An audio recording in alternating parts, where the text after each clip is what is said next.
U.S. economy added a stronger than expected 147,000 jobs in June, with the unemployment rate falling slightly to 4.1%.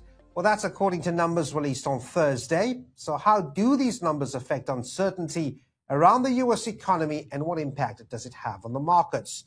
Russell Shaw is a senior market analyst at Trading.com. He joins us now. Russell, thanks very much indeed for talking to us. Thanks for having me, Devin. Pleasure to be here.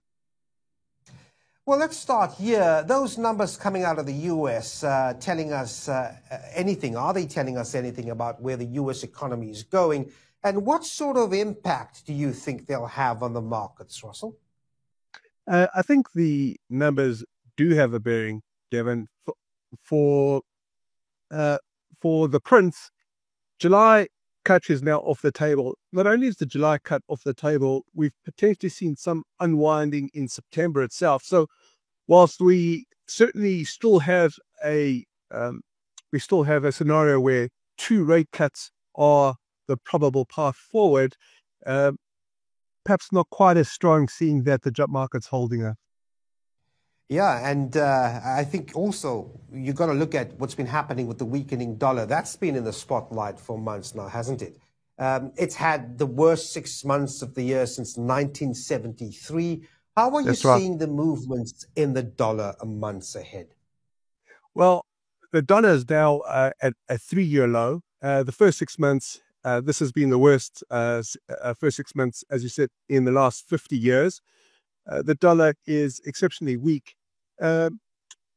What that generally does do, though, it provides some sort of support for the commodities that are pricing dollars. Gold has been a natural beneficiary of that. One of the big reasons, Devin, that we've seen the dollar come down is, well, of course, the uncertainty around the trade policies. But more than that, President Trump does tend to talk the dollar down. And he's kind of got into it's got into a position now where he potentially is, dare I say, attacking Jerome Powell with the whole point of talking the dollar down. So the more we see that antagonistic view come in, the more the dollar comes down, but the broader the support we'll see for those dollar-based commodities. Yeah, and what an impact that can have on gold. Gold has been moving sideways, but we had a bit of a dip I saw this morning with those better than expected unemployment numbers being released. What's your take on bullion right now, especially after these numbers in the short term, Russell? Gold most certainly is trending up. There's very strong reasons for that. First and foremost is, of course, the buying by the central banks, creating a very strong undercurrent for gold. It's not a surprise to see that gold has dipped, and that goes directly to the point that we mentioned earlier, that the monetary policy path forward perhaps got a little bit more foggy, a little bit more clouded. July probably was never a reality, but now it's definitely off the table. Again, now that we've seen September putting back a little bit in the probabilities in terms of a Fed cut, well, that's going to lift the greenback. That's going to lift your dollar up.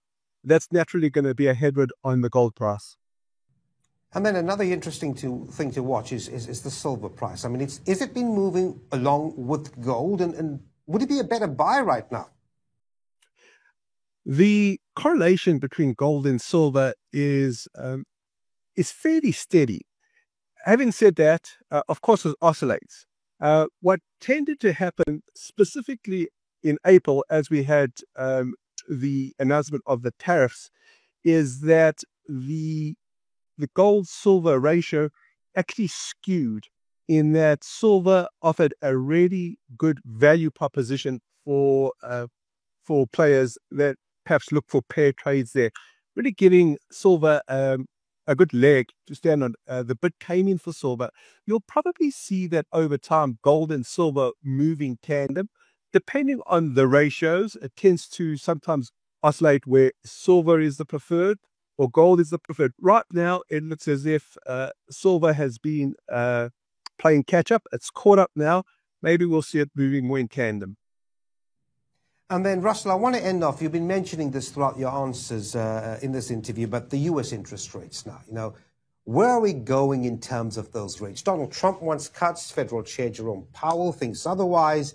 It's just very, very interesting to see what sort of factors will influence which direction these rate cuts or hikes go in the medium to longer term. What's your path in terms of how you see it? I think the path of least resistance is 2 cuts. We're probably looking in September and December. Again, September's probably scaled back somewhat. The truth of the matter is, David, is that there is a strong labor market. It hasn't weakened to the point that there is a need to cut. More than that, there is a real scare, so to speak, that inflation is going to pick up over July into August. To cut too fast now is probably not the wisest of moves. And I think data dependency, although some may not like it, probably is the wisest path to take. Very interesting indeed. Well, we'll keep our eye on it. Russell Shaw, thanks very much indeed for chatting to us. Thank you very much for having me. Pleased to be here.